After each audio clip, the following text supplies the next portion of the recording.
Everyone. Today we are here to talk about choosing the right cable for transit projects. My name is Andrea Roncoroni. I'm TRACCS business manager, and I have the privilege here of speaking directly with Gabriel Senechal. He is a representative from Cerco Cable. And I wanted to welcome him, but while some people are logging off from their previous meetings and coming on, I would also like to take this opportunity that you are all here to let you know about some exciting things that are happening here at TRACCS. The first of which is that in 1 month, we will be hosting our annual general meeting. This is a members only meeting, and if you are a member, you can expect an email with more details about it. Another very exciting moment for TRACCS right now is that we are in the early stages of the Canadian Transit Rail Standards Development Program, in which we are partnering up with CSA, the Canadian Standards Association, to really push this agenda forward, to develop a document that we can develop into a standard and push it through policy so that we can have a safer and comprehensive document that we can all follow in our endeavors. You'll receive an email with more information, a form to give feedback, and applications to join in the work if that's something that you would like to do. We are also preparing for TRACCS Rail Day 2024. This will happen in June 18, 19, and 20. So this year we're adding a half day. We're going to be closing with a beautiful barbecue. And if weather allows, it's going to be sunny as it was last year. We will enjoy some barbecue hosted by the Technology Showcase. The early bird pricing is only until February 15th. So if you are interested and you want to perhaps become a member and take advantage of the discount that members have, you can send us an email, info@traccs.ca, or my email, andrear@traccs.ca. We will also have an info session sometime in the second half of February to give people more information about what exhibitors can expect out of the event. But as always, you can reach out. And we have one upcoming webinar on February the 6th about migration and turning up the heat on railway infrastructure delivery. This will be presented by SEMP, by Derek Wynn. And so we welcome your registration. Much like today's webinar, we will have experts in the matter, and this will open up discussions. So without any further ado, I thank you all for being here. I would like you to help me welcome Gabriel Senechal from Cerco Cable. Gabriel, how are you doing today? Pretty good, Andrea, pretty good. It's good to have you here. We really appreciate it. We know that you are an expert in NFPA 130. I like how you described yourself as a passionate and nerd about fire protection, prevention, and mass transit project and engineering. This is very important in our industry to stay safe, and it's one of the pillars of the work here at TRACCS. So we really appreciate you being here. For those who don't know Gabriel, he offers presentations to engineers, government, code authorities, and builders on NFPA 130 cable requirements, NFPA 502 cable requirements, ULC S139 system, and firestop through penetration system and building joint systems. There is so much that Gabriel knows, so it's really a treat. We have a very exciting agenda, so I am going to let you take the lead now, Gabriel. We are looking forward to what you have to share. Perfect. Just let me know if you can see my screen. you should be in position to see it right now. Are you guys seeing my screen? It is loading. Yes. Yes, we do. We are ready to go. Perfect. So first of all, good morning. Good morning, everyone. I hope you had a wonderful morning. And today we're going to review a presentation on how to choose the right cable for your transit project. So we're going to look at different product, different solution. We're going to look at the code itself, what is written in the NFPA 130, what are those requirements, how we see those to be implemented in Canada in the Canadian transit project. So before we jump into the technical aspect of the presentation, I just want to take a second to present the company I work for. I work for Cerco Cable. We are a Canadian company. We have 2 locations, one in Montreal, one in Mississauga, planning to open out west pretty soon as well. And we are a leader in solution for mass transit projects. So we have a different variety of product, fire resistive cable, low smoke zero cable, lighting system that make sure you can maintain your lighting system in the tunnels. We have product like Champion fiberglass conduit, a variety of different cable and product for the transit world. And today we're going to review basically the different transit cable requirement on NFPA 130. And you can find on that slide the different product we offer that are available in Canada and respect NFPA 130 on the cable side, and also the different accessories we have at Cerco Cable. Now, let's jump into our agenda on the NFPA 130. The first portion of the presentation, we're going to look at the non-emergency circuit. So we're going to look at Chapter 12. We're going to look at the different testing, FT4, UL 1685, how does that work for cable manufacturer? What are the different product families for non-emergency circuit? The different application, the different type of cable that we can see. And we're going to have a little portion of the cashier question at the end. The second part of the presentation, we're going to look at the emergency circuit, because these are really particular on how to design emergency and life safety systems. And the choose of your cable for that will have a big impact on how you're going to design your project. So first of all, let's talk about NFPA 130. What's the objective of the standard? The first thing you got to know about NFPA 130 is that code have been developed in the US, and it have been developed with a mentality, with the mentality to offer the minimum requirement for safety in a transit project. So we can see a lot of different engineers in Canada that would add requirements to those. So basically, NFPA 130 is a minimum requirement for a transit project. And the standard cover life and safety from fire and fire protection requirement for guideway transit, passenger rail system, including and not limited to station, trainway, emergency ventilation system, vehicle, emergency procedure communication, and control system.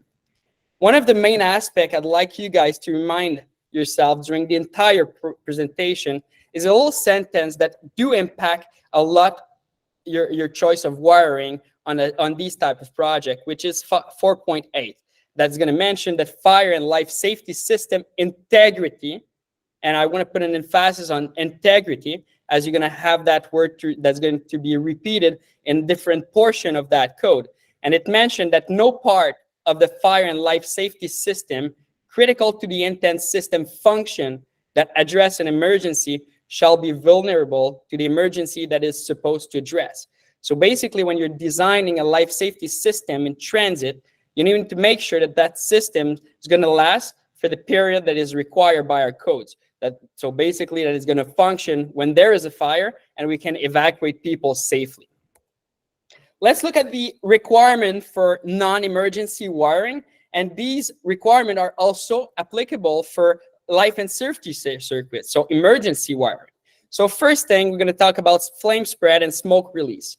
As you can see in 12.2.1, they will require all wiring cable enclosed in station and trainway to be listed to be resistant to the spread of fire and have a reduced smoke emission, which is compliant with FT4 IEE 1202 with a UL 1685, or have a cable that was subject to NFPA 262. NFPA 260, we don't see that often in Canada. It's not something that we really referred as code. Why is that? Because we have basically a standard in Canada, which is a copy of the 262, and it's CSA FT6. So if we look at that on a Canadian aspect, we're going to have a requirement for FT4. We're going to have a requirement of ST1. So it will be FT4-ST1, which comply with UL 1685, or we could use a CSA FT6 product. After that, we'll have requirement on temperature, moisture, and grounding requirement. There is a little exception on 12.3.1, which will mention that wire and cable, except for communication cable, shall comply with both of the following temperature and moisture resistance characteristic. So 90 degrees C and listed for wet location. And in my next slide, you'll see that there was a change that happened in December regarding that section in NFPA 130, and they added the word fiber. So now we read it as wire and cable, except for fiber and communication cable shall comply with both of the following. Also, we have a mention that on 12.4.2 that all conductor except radio antenna shall be enclosed entirely in an armor sheet, conduit, or enclosed raceway. So basically we're requiring cables to have a mechanical protection or to be installed in a mechanical protection.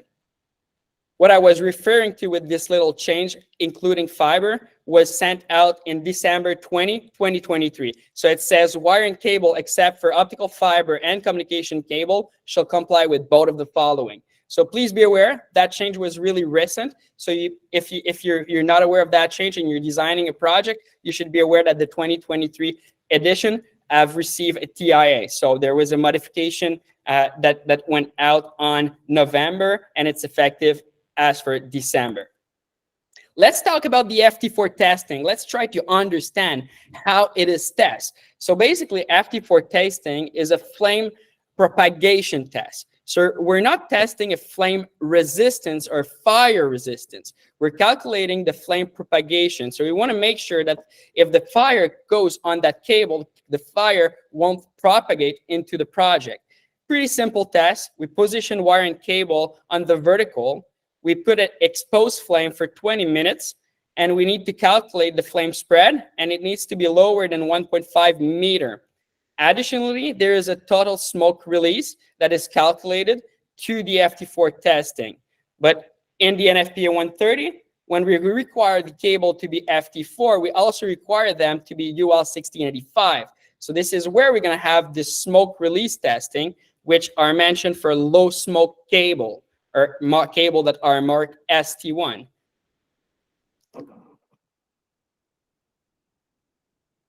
So a little summary of chapter 12 that is applicable to all circuit.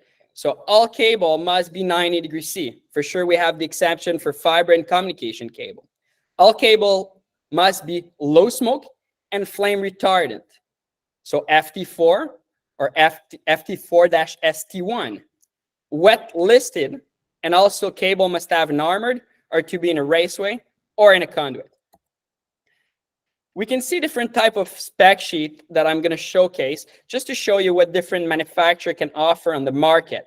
Cerco Cable, we represent multiple manufacturer. So if we look at this one right now, which is the Oblink, there's also some other tests that can be done and can be seen on a spec sheet.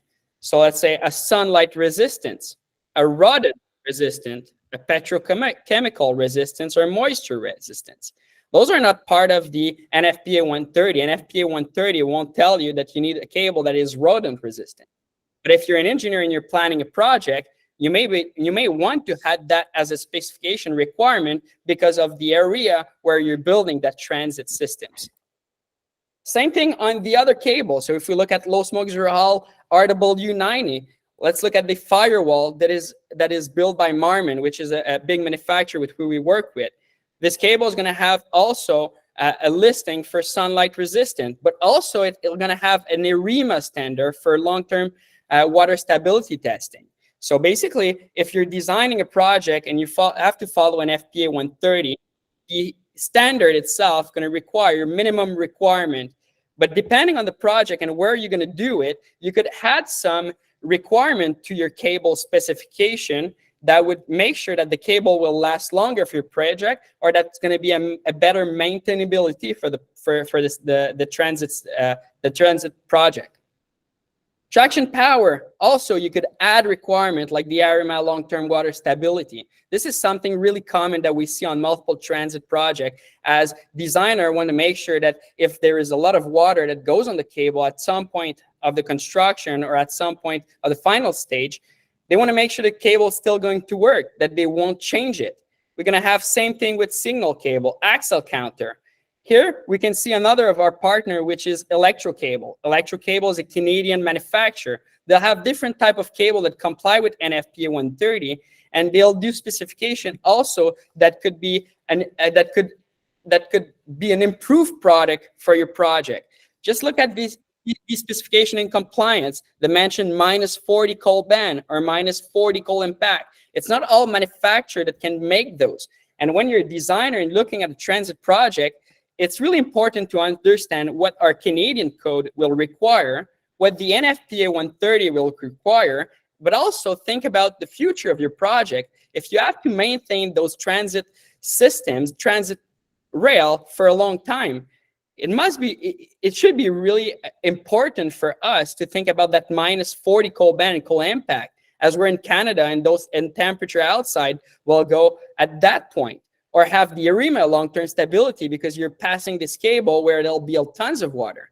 So again, NFPA 130, minimum requirement. You can add requirement to your cable specification, and not all manufacturers are built the same. We see often manufacturers trying to cheat on a project to have a product that would be compliant with NFPA 130, but would be cheaper than another manufacturer because they don't have those testing done on the cable. That is an improvement for your project.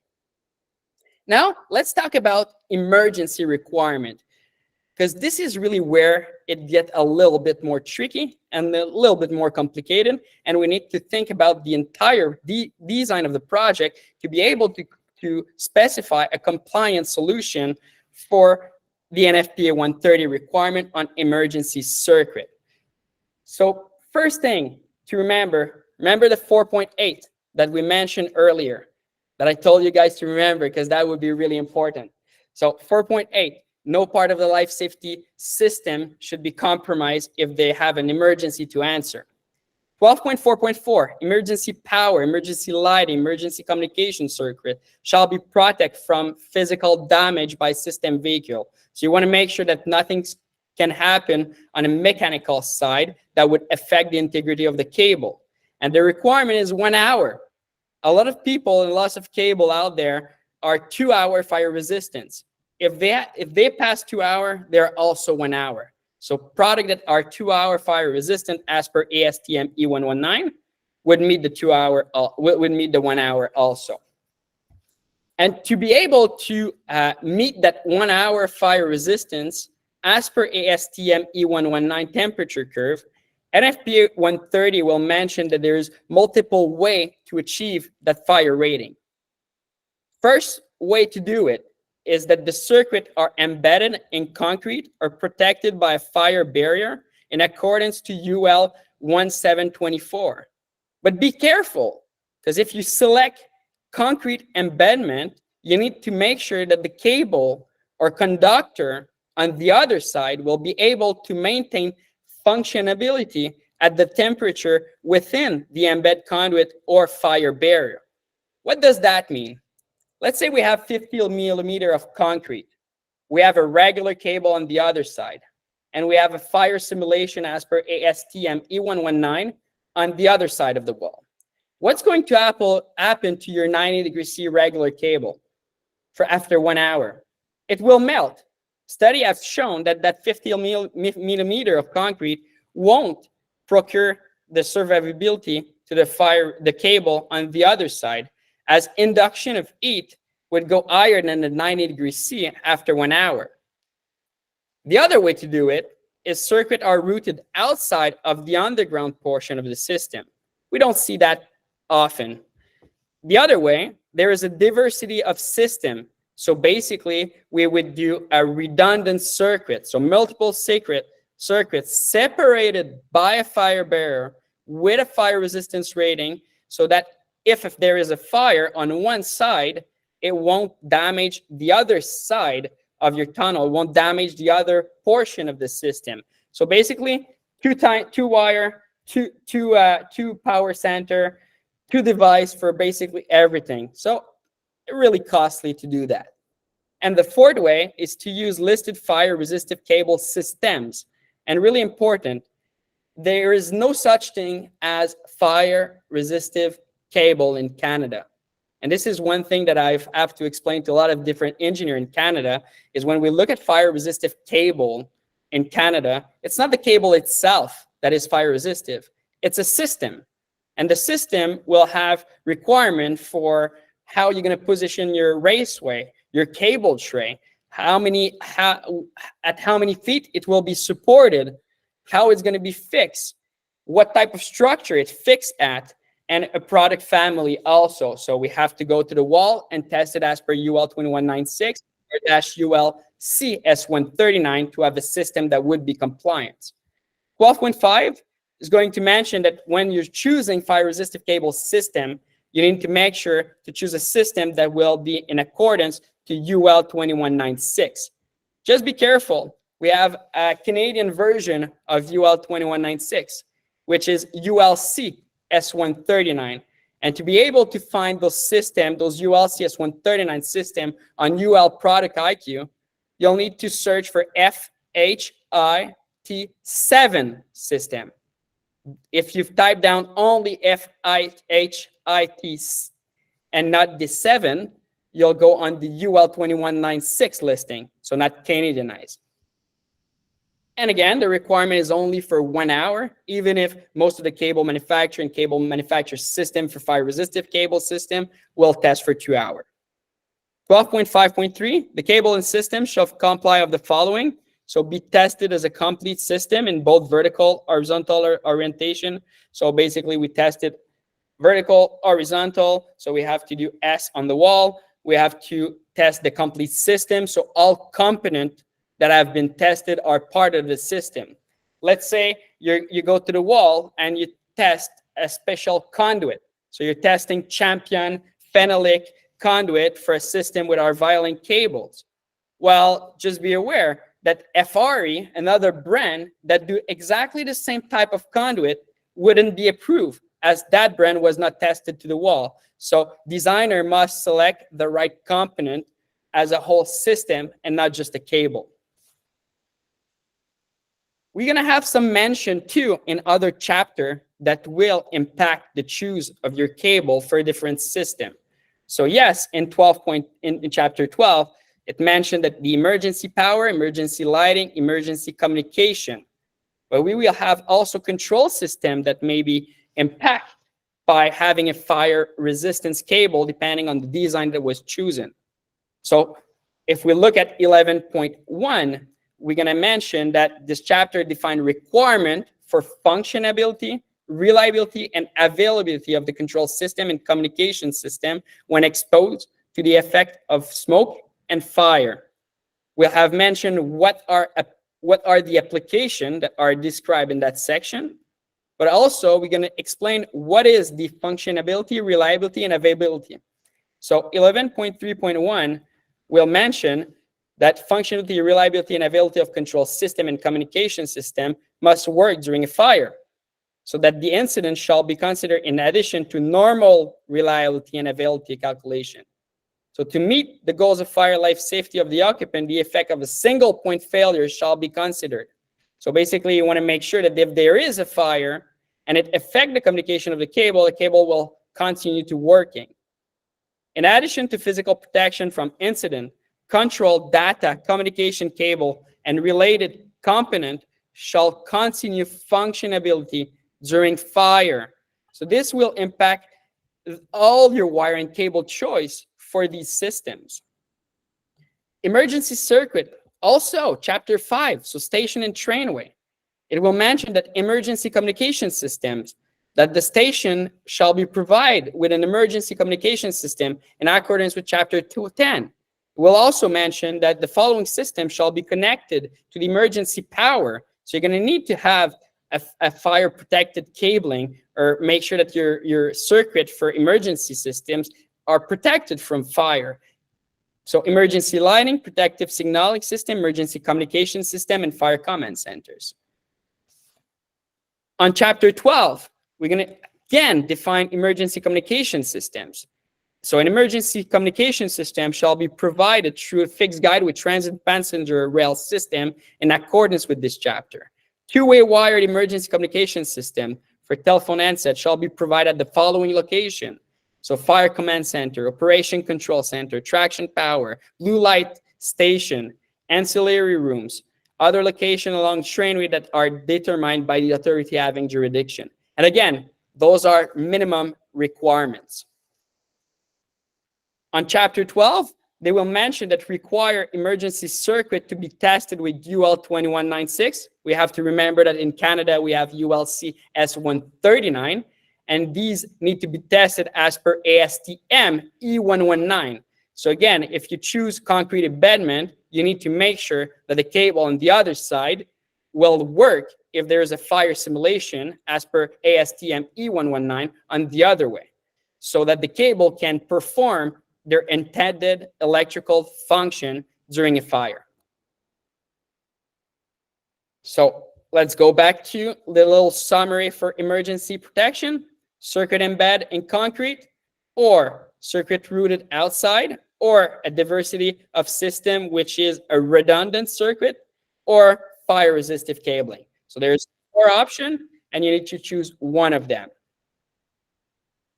I've done that little table to help the industry in Canada to identify what's mentioned in the NFPA 130 and how we work with that code in Canada. So cable type, the NFPA 130 will mention to use NEC. We have a Canadian code, so we work mostly with Canadian electrical codes. Flame and spread, the NFPA 130 will mention FT4I EEE 1202 and UL 1685. When we look at Canadian manufacturer, or we look at the designation on the cable, we're going to see FT4ST1, or low smoke. Or often the manufacturer in the US won't do just a low smoke cable, they'll do a low smoke 0Al cable, so LSZH. But the zero halogen is not part of the NFPA 130 as a requirement. Would it be good to have a cable that is low smoke and zero halogen? For sure, it would be better for transit project, but it's not part of the minimum requirement of NFPA 130. When we look at the NFPA 262, the equivalent in Canada, CSA FT6. Temperature, cable shall be rated 90 degrees C. Please be aware, communication and fiber have an exception for that. Humidity, insulated conductor shall be listed for wet location. Same thing in Canada. Again, there is an exception for communication cabling and fiber optic. And for fire-resistant cable, well, we have to work with our Canadian equivalents, which is ULC S139. So you need to make sure you select a system that is ULC S139 compliant. Let's talk about ULC S139 testing to understand how they test the product and how to install those systems on a transit project. So first thing you got to know, it's not me that goes to the wall at UL with a flamethrower and that try to burn the cable. I know it would be really fun to do and probably really fun to see for you guys, but it's a oven that's going to eat it up a system. And once we take out that oven from that wall, and the system from the oven, well, we're going to have a water impact test after the test. So let's look at a few pictures of different systems we went to the wall and tested. So first of all, it's a masonry wall or a concrete wall. That's the first component of fire resistive cable systems. Every system in Canada, every type of cable in Canada, we have to be fixed to concrete or masonry. Secondly, we have unit strut. We're going to have clip. We're going to have conduit. We could have lubricant. We have a fire stop solution. We have a cable inside of that. So all the different components need to be tested and part of the ULC listing. So you can see here our Violink FAS cable installed in their EMT piping. You can see here cable tree install. You can see unit strut with a clip. You can see junction box for our system. So each component needs to be tested and will be part of our ULC listing. We can see snake tray, one of the probably best way to manage wire and cable in a transit project if you want to save a lot of money. We tested with snake tray. During the whole test, the cable is powered. Guys, remember that FT4 testing that I was showcasing you guys in the previous slides. The cable is not energized. And this is a massive difference between the FT4 testing and a fire resistive testing. It's 20 burner that heated up the system. And if we look at ASTM E119 temperature curve, you'll see that for the first 5 minutes, we'll go to 1,000 Fahrenheit. And at the end of the 2 hour, we'll be at 1850. But NFPA 130 require only 1 hour, and we go to 1,700 Fahrenheit. Just think about it. You're at home. You go on your oven to heat it up your meal. You're going to click 400. It's going to take, what, 15, 20 minutes to go to that temperature? We go to 1,000 Fahrenheit in 5 minutes. So all FT4, all FT6, all cable that are not identified as fire resistive would not last into those conditions. Let's talk about one of the most popular systems with fire resistive cable in Canada for transit, called Violink RC90. So this is a metal sheet cable. Let's look at the construction itself. We have annealed copper conductor. We're going to have a silicone that goes over the conductor. We can have a second layer of silicone. We're going to have a metal sheet that is made of copper. And it's really a metal sheet cable. It's not an armored product. It's not like a Tech 90. It's not like a BX cable. It's a metal sheet product. And we can add to that a low smoke, zero hull jacket that would cover the metal sheet. In that product family, we also have the same type of product, but CCW, that is available for control and signal. So power, let's talk about your ventilation system. Let's talk about your mini power center in a transit project. So everything that it's power that needs to have that 600 volt rating will be with RC90. Everything that is low, it's less than 72 volt rating will be Violink CCW. We have also other product family with the Violink. So Violink is a brand. It's not a type of product. It's a brand. And into that brand, we have different fire resistive solutions. So we have our power cable. We have a power cable installed in conduit, which is phenolic conduit. So it's fiberglass from Champion. And again, there's a whole system to it. We have the first and only 2-hour fire resistive coax cable. We have an armored version for fire alarm, control system, emergency communication, signal to the jet fan. We have Violink Ethernet that is widely used in the transit for area of refuge, for digital signage, for IP camera. And this one needs to be installed in EMT piping. So we have, again, a special system to follow. And we have a Violink CICIC, which is mostly used for fire alarm, signal, and detection. First product we spoke was the RC90. We talked about a metal sheet cable. So we're subject to follow CSA 22.2 number 123. And when we look at the system, we'll see different things in the installation guide and on the FHIT 7 from the manufacturer and from UL. First thing you're going to know is all component needs to be the right one. So we need to select not just the cable, but an entire systems. And that cable was tested with different component and different way to install.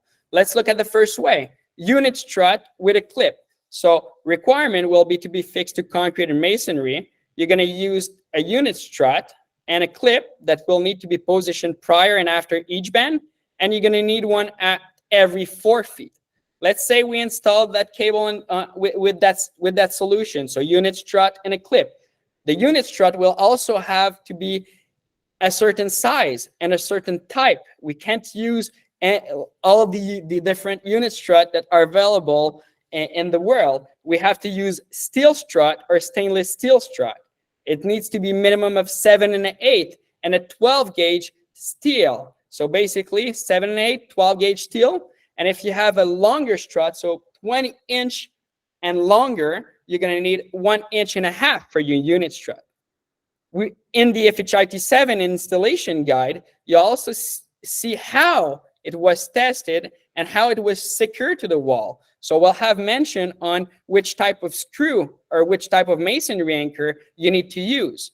For screw, it's going to be a screw that's going to be a 1/4 inch diameter with 2 1/4 inches long. For masonry anchor, a 1/4 inch diameter, 1 3/4 inches long. If you do trapeze mounting, you're going to need rod that are 3 1/8 made of steel. It needs to be fixed again to 2-hour fire rated structure that were tested, so concrete or masonry. You'll need to position the nuts and square washer on top, but also on the bottom of the unit strut to make sure it comply with the testing and installation requirement from the manufacturer and ULC. When you use the metal sheet version of our Violink, that you see the copper, so the one that I have in my hand right now, if you use this one, we have 4 different type of model of clip that you can install. So as shown on this slide, we have 2-piece single bolt, we have a saddle clamp. The only 2 device and component that doesn't have a brand specific in the ULC listing are unit strut and those clips. So there's no brand specific, but you need to use one of these clips. If you use our jacketed version, so we have 2 versions of the RC90. We have one that is made of copper on the exterior and one that you have the copper, but you also have a jacket that covers it. We have only 2 different type of clip that are allowed. We have the 2-piece single bolt and the G800 from Thomas & Betts. We can also install that cable in cable tray. So we went to the wall, we test the unit strut at every 4 feet with the clip at every 4 feet. And we tested this cable inside of cable tray as well. If you're choosing cable tray install, it needs to be a steel tray or a stainless steel tray. The tray itself needs to be fixed to concrete or masonry at every 5 feet. And the cable inside of the tray will need to be fixed at every 4 feet. So again, there is requirement to follow when specifying those systems. And it's really important to designer to understand what are the system limitations and what are the different system with one cable versus another, to be able to make a clear choice on which cable to specify and which cable to use or which system to use on a transit project. We can see here, we've tested on snake tray. Snake tray is one of the best solutions for transit when we're talking about managing cable. Great way to save money, especially if you're designing emergency circuit with snake tray. You can see some picture of the snake tray. So again, manufacturer have to go to the wall, test with the product, and make and this will be part after that of their ULC listing. Violink RC90 can be embedded in concrete. So another way could be to embed the cable in concrete. If you do so, you need to follow a requirement of the Canadian Electrical Code. And also, you need the jacketed version, because you don't want to have a cable that is made of, that have a copper metal sheet that's going to be buried into water, because it's going to damage the cable. So you want to protect it with a jacket. If you're doing an installation that is buried in concrete, you cannot use EMT. It's not allowed. You cannot use rigid galvanized conduit. It's not permitted. So if you want to do that, we ask you to consult us so we can give you we can give you different scenario to help you make a clear choice on how to do your design with this cable. General note reminder, and this is applicable not only for Violink cable, but for all fire resistive cable system that exists in Canada. So cable and support shall be routed and support separately from non-fire resistive rated circuit. They shall be positioned where any hazard of non-fire resistive rated systems, collapsing or failure will not disturb the system. It's just common sense. You don't want to have nothing that's going to be over that cable that would fall into fire and make that cable being damaged, that would fall on the cable, damage the cable. And after that, you're in a position where you don't have that circuit integrity. You don't have a cable that would work for 2 hours. So basically your system will not function if the fire damage basically component over the cable. So basically you need to make sure that when you're specifying those cable and you're designing a system, that there won't be anything that could fall on the cable. You need to make sure that it's going to be a dedicated support for these systems, so for these cable. And also, violent cable system must be installed by qualified personnel. Every single time we sell 1 inch of this cable, we train the installer to make sure they understand the system requirement and make sure they can follow ULC S139 approval. Grounding. You can use the metal sheet for grounding. Really widely used, something that is common, something also that is part of our Canadian electrical code. So the electrical code will tell you that for metal sheet cable, you can use the metal sheet for grounding and bounding. So we've created a chart to help you guys understand what is the level of grounding that this cable would bring. So if we look at that table here, you'll be able to see that, let's say for a 2-aught to conductor cable, the grounding of the metal sheet would be equal to 3-aught. So it would be equal of passing a green wire of 3-aught. So that's a nice way to save money, as you're going to save 1 conductor in your cable choice. One thing that is often, I would say we see a lot of mistake on that in Canada is the 12-inch rule. The objective of these cable is to provide circuit integrity. It's to make sure that if there is a fire, all the systems are going to work to make sure people can escape those transit, those tunnels, those transit stations in a way that they won't get burned, that they will live, that they won't get damaged their lung by smoke. So basically, we want to make sure that we provide that fire resistance from one end to the other. But at some point, you're going to enter into a mechanical or electrical room where there'll be tons of devices which are not fire resistive. Let's say your fire pump. Fire pump itself is not fire resistive. So when you enter into those electrical room or mechanical room, you actually only need to do a 12-inch of fire resistive cable. And after that, you would do a junction as per Canadian electrical code or connect directly to the equipment. But the regulation for fire resistance only require a minimum of 12-inch inside of that room where you're going to connect to the equipment. When we look at designing a job and we look at a project, well, there will be junction. There'll be junction for lighting equipment. There'll be junction for jet fan. There'll be junction for control systems. So we have here different type of junction that was tested with the cable at ULC. So it's not to take a regular box and do whatever you want in that. No, there's a specific procedure and specific product to meet the 1-hour fire resistance. So let's look at the first junction here, which is the FHIT 760A. It's an hour fire resistance, 600 volt tested, available 12 gauge to 2 gauge. And I would say this box is the most common one used in the transit space because it's used for all lighting systems. So basically you're coming from your distribution panel with a large feeder cable that's going to enter on the left side of the box. You're going to continue your run to go on the right side so you can go to other devices that are located in your tunnels or in your station. And you're going to have one drop, and you can have multiple drop because we have up to 4 different taps. So 4 different exit with a smaller cable that's going to connect to the equipment directly to protect the circuit. So if we look at how it is in real life and what it looked like, this is a picture that was taken from our testing. This is what it looked after getting burned for an hour. And these are some sketch that we've done on different projects. So again, we can do different type of box, but all of them are custom made. So designer needs to involve us so we can submit the right drawing for their box. So they can have the right size. They can have the right termination into the box, how to do it. And those really vary on what's the cable coming in, what's cable coming out, and if you have any taps that goes to the lighting equipments or other equipments that are located in your tunnels. Again, this box was tested at ULC S139 testing lab, and it met for 1 hour, 600 volt.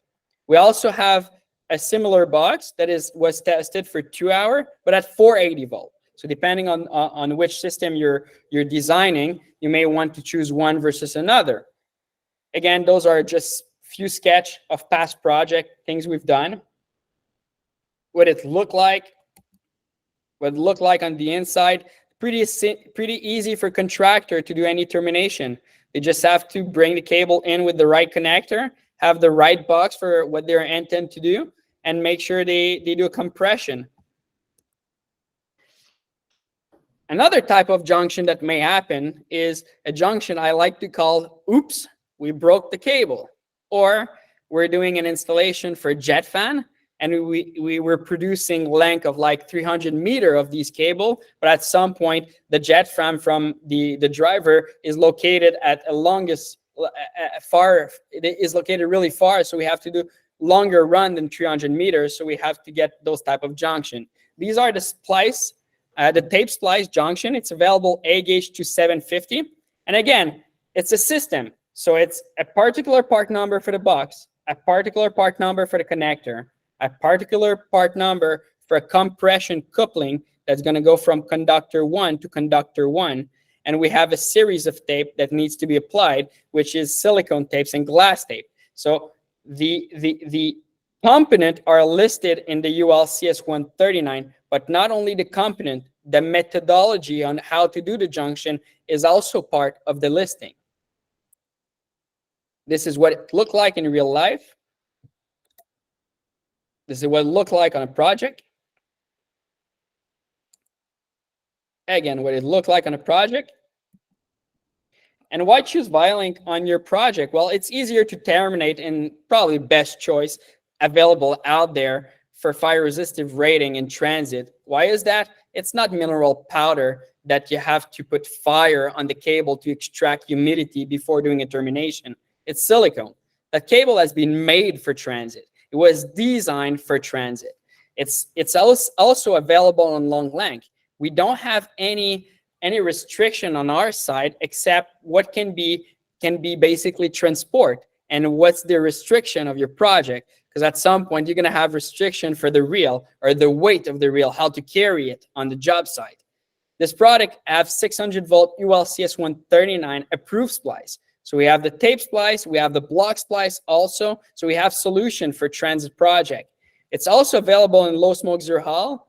We have inventory in Canada at Cerco Cable that we sell directly to the contractor or transit operator. This is the only cable in Canada with fire resistive rating that is available in VFD. So whenever you're doing a ventilation design, these are crucial to make sure you're going to bring the saving to your customer with your variable frequency drives. It's moisture and water resistance. It's available 14 gauge to 600 MCM in multi-conductor. And for table 1 installation, 1 up to 750. And also, the fact it's silicone and it's a metal sheet cable, we're not affected by any vibration. So we can go directly to the motor without doing a junction. Again, a little picture of the product family for fire resistive cabling. Some specification. When I was talking about the VFD option, this is what it looked like. So you have your cable with your 3 conductor, but you also have your 3 segmented ground. This cable is also approved for vertical, so you don't have to do any extra offset or extra conduit support. So whenever you're coming from the tunnels and you have to run into the station, that's kind of a great advantage. Some pictures of past project where you can see our lighting box, the cable itself, the light, the cable that goes directly to the light fixture. If we look at this right now, that's a great project that we've done a few years ago. There was one thing that didn't respect the system as per ULC. They've used a 1-hole clip right here that goes directly to the wall. the engineer had a deviation from the city and a permit to do that, to reduce the size from the wall to the end of the cable, the distance, sorry, from the wall to the end of the cable. But if you follow ULC S139 guideline, you would need a unit strut with the proper clip at every 4 feet and one before and after every bend. As you can see with our connector, we can terminate directly to the equipments. You can see again, pretty nice picture of a project. So our box, lighting device, cable that goes right here. Same thing for jet fans. This is another type of project we've done. So another type of box right here, coming with our filing cables.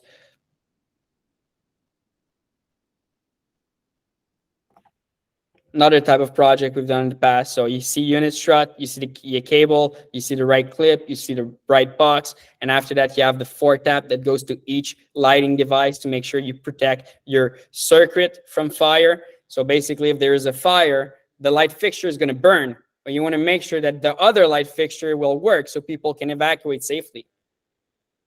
Other picture of install. Pictures in Quebec, if you're doing single conductor install, no, it's not part of the fire resistive systems listing, but it's part of the Canadian Electrical Code. So you need a non-ferrous plate if you're over 185 amp. So yes, there is a system to follow. You still need to follow your Canadian Electrical Code for installation. Another picture of install. Different type of construction for that cable. So you can see 1 conductor up to 12 conductor, which type of size are available in the marketplace and which connector goes with this cable. So it's easy for you guys to understand which type of cable to select and also which type of connector. If we look at this picture from the presentation we just done, what's missing? What are the components that you can see and identify on that picture that are missing? I'll make it easier for you. I'll tell you the answer. So if we look at the top section, we have a first bend. And as we mentioned, we need 1 clip prior and after each bend. So we need a unit strut and a clip right here. So on top right. After that, we've mentioned that we need 1 at every 4 feet. So we need to calculate the length and put 1 clip. After that, there's another bend. So we would need 1 unit strut and 1 clip right here. And again, we're missing 1 right here. So unit strut and a clip. For the curious people in the room that are looking at the picture and are like, what the hell is going on? Why are they doing that loop to go to the unit? Well, they had to move the unit in the next phase of the project. So they did a little loop to help the next contractor and save a junction box. What's the problem with this install? Well, one of the first thing I've mentioned is when we look at ULC S139, no matter which cable we're going to choose, this cable needs to be fixed to concrete or masonry. In that picture, we can see that the contractor have only fixed it to steel. They haven't fixed it to concrete or masonry. So this is a non-conformity on a project. All fire resistive cabling needs to be fixed to concrete or masonry. It's the first point of all ULC S139 systems. If we look at this one, what's the issue? Pretty easy. It's not the right box. So the contractor create his own way to do a junction with violent cable, but it didn't use a box that is listed as a fire rated system under ULC S139. So you can put as much of fire resistive cable you want. If at the end of the day there's a fire right at that box, well, you'll lose integrity of all those circuits. What is the problem with this install? Well, we see here a nice unit strut with violent cables, but you also see other cable attached to that unit strut. And fire resistive cable needs to have their dedicated support. So that doesn't respect Canadian Electrical Code and listing of our manufacturers. That's pretty much all for the presentation on choosing the right cable for your transit project. Do you guys have any other question? I think I'm 5 minutes ahead, but we have a 15-minute period of question. That was spectacular. Thank you, Gabriel. We do have some questions that were typed in. So perhaps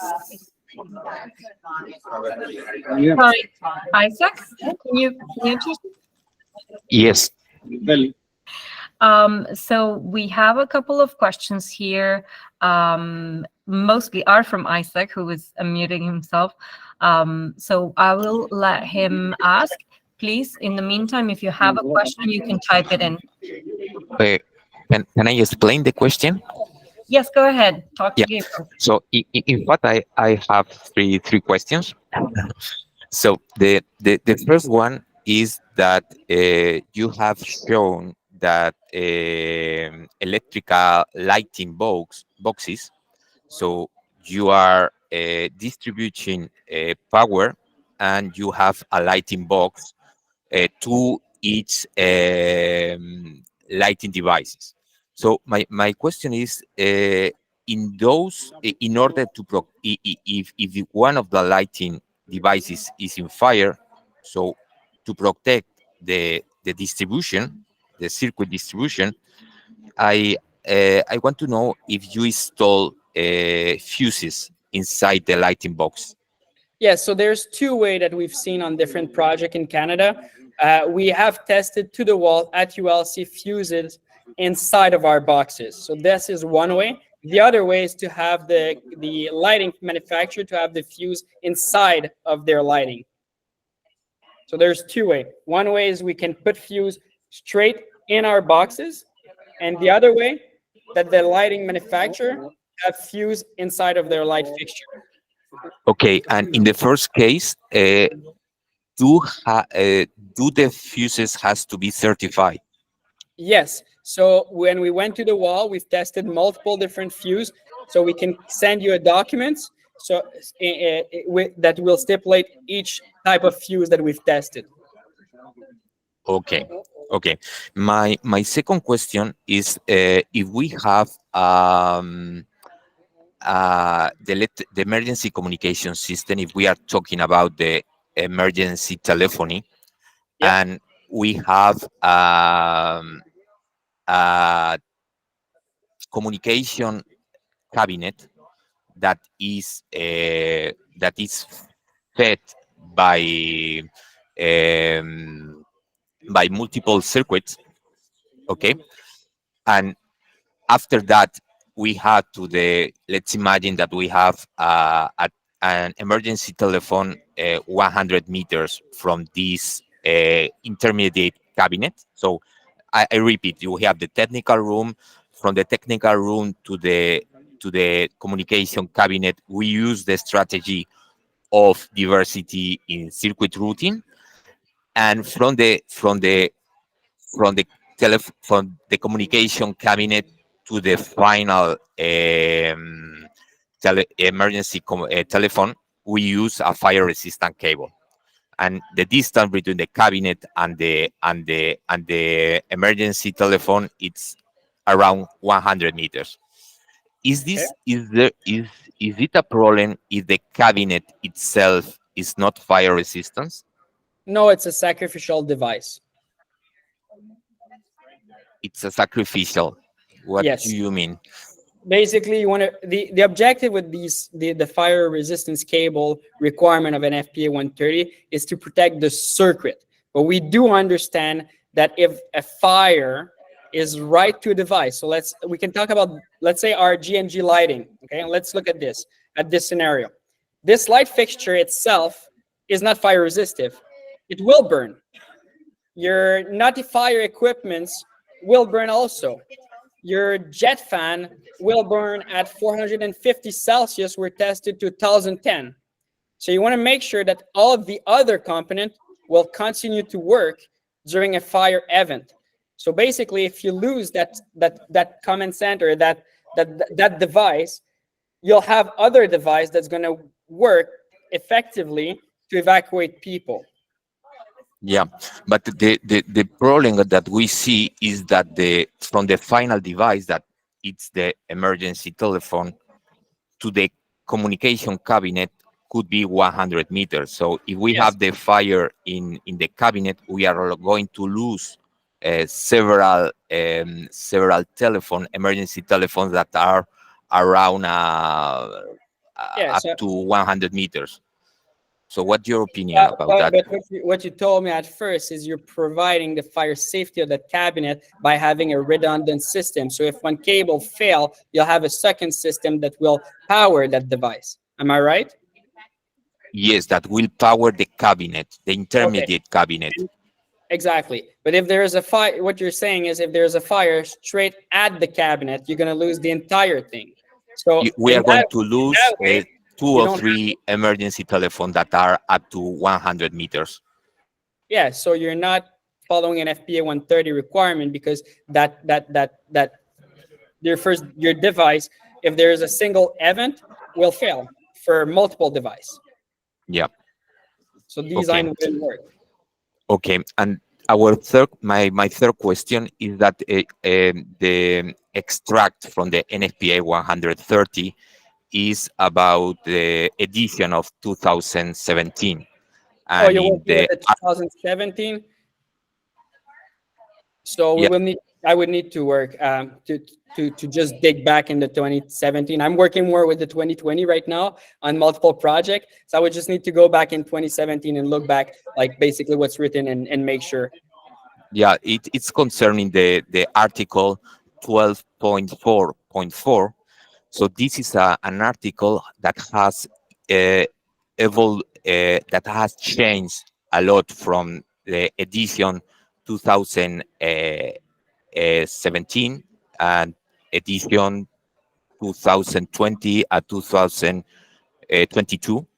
And one of the topics of the cases that the strategies that has been removed is the underground section. Well, there was also a big clarification on how to do redundant systems because a lot of people were passing, let's say, two different cable, but they were passing those two cable in the same service space, and that's not allowed.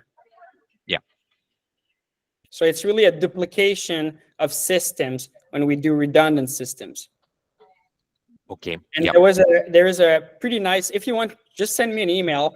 I'll shoot you an email with the image from an FPA 130 that show how to do the redundant systems.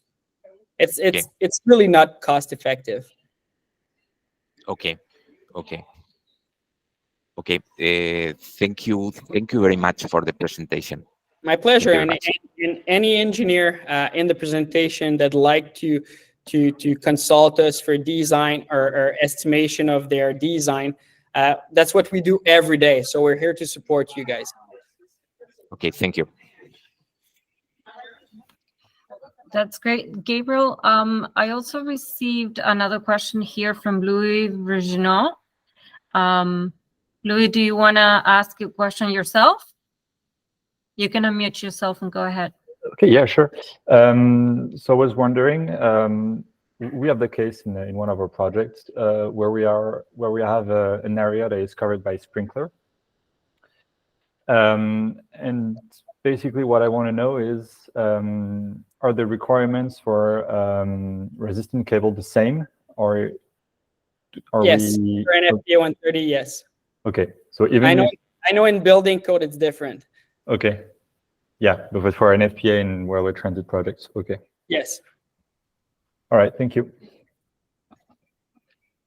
Perfect. I am receiving here some messages saying that this is a great presentation. We appreciate your comment. I also have a private question here. Oh, Rajid, go ahead and ask your question. Okay, I hope it's not too late. Great presentation, Gabriel. I had a question regarding this photo, actually, a ballasted section. So a lot of new transit agencies, they place a cable trough with, they have specific fire ratings depending on what's needed, but they place them within the track structure, which sometimes does, in the long run, impede track maintenance work. You're talking about, let's see, this pictures? No. If you go back to, you had the photo with the ballasted. Yeah, this one. So in this case, I mean, it's all outside, but typically new transit agencies, But like this whether one, this is a wall inside of tunnel, you would have cable laid on the wall. That's what you're saying? No, I'm So- talking about outside the tunnel. Outside of tunnels, okay. Yeah, outside of tunnels, they're typically place the the cables within a cable trough, within a concrete. Sometimes it's not concrete. Sometimes it's just forget the name, but it's placed within the track structure. And I know that the traditional freight railroaders, whenever they wanted to kind of pass cables, they buried them. And how do you see that happening? Like if we were to be compliant and somehow be able to pass cables, bury them deep in the ground so that they don't impact the track maintenance work. Okay, that's a really long explanation that I would have to do. Okay. So first, there's few things to consider. First thing to consider, what's the how many inch of concrete is over the cable, because that's going to impact the choice of wire and cable. Either you're going to need to use a fire resistive cable anyway, or you're going to use a FT4 ST1 low smoke zero hull cable into those situations.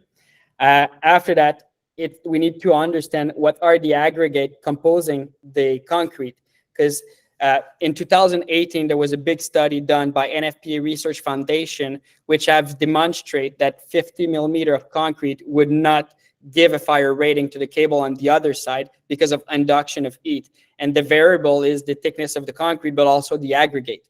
So we need to understand exactly what's the inch, how many inches of concrete is over the cable, but also understand what are the composition of that concrete to make sure that with induction of heat, it won't affect the cable on the other side.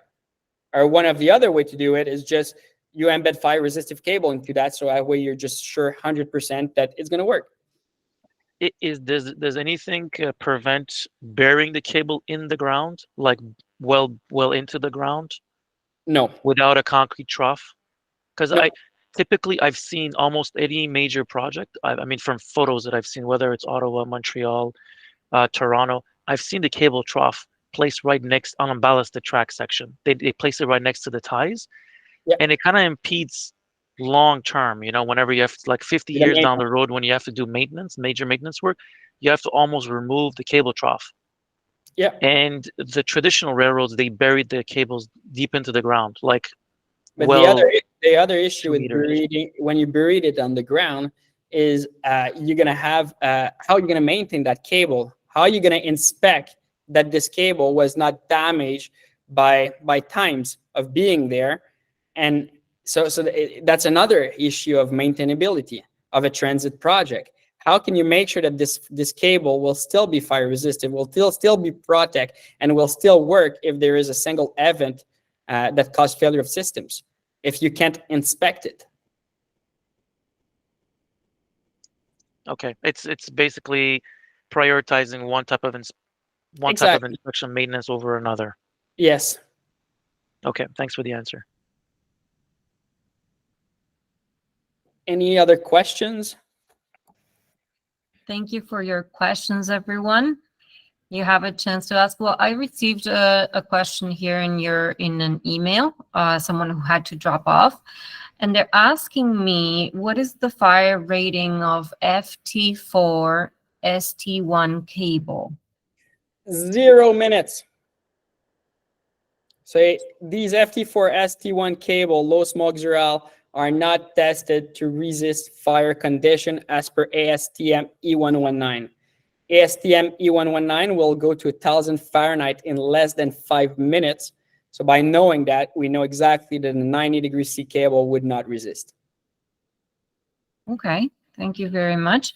And then I have a question to ask you, Gabriel. You know so much about codes and how cables resist. And my question to you is, we're talking about American code, and we're talking about building code, and we're talking about fire prevention, but what are your thoughts about having a Canadian standard for cable and fire protection for cables? Well, I think we do have Canadian standard for fire protection of cable with ULC S139, or a fire propagation with CSAFT4, CSAFT6. But we don't have any code in Canada for transit, so we rely on NFPA 130, and I think it would be amazing, and I know we are working on that with TRACCS, that we are going to have a transit Canadian codes. So I think it's an emergency to have that. It's something that we really have to work on to make sure we have a Canadianized standard in codes. Listen, NFPA is an American-based codes. All reference are made with US, with UL mention. So having a Canadianized version of NFPA 130 would be outstanding. And how do you think this will impact the industry, having that standard replacing, like a Canadian standard replacing NFPA 130? Are there benefits, particularly for the vendors, for the contractors? I think there would be multiple things to that. First of all, it would allow designer to be able to refer to Canadian Electrical Code section. So that would help every engineers in Canada when they're designing a transit project. Secondly, I think it would be easier for contractor to understand their requirement because reference would be made in a Canadian way. And after that, there's always the economic reason. We have strong electrical Canadian manufacturer here, and it's always hard for Canadian manufacturer to promote their product based on a US code that is developed with US manufactured. So it would stimulate our economy for sure. That's fantastic. Well, we want to thank you again, Gabriel, for your time today, your experience, and for sharing these slides. We were asked earlier if they were going to be able to see these slides, and so I want to ensure everyone that yes, Gabriel will share this with everyone. You can connect with him via email, and so we can continue this conversation offline, and we welcome anyone's experience in the matter or questions in the matter so that we can truly work towards a future where things are simpler, faster, safer, and more cost-effective. Thank you, Andrea.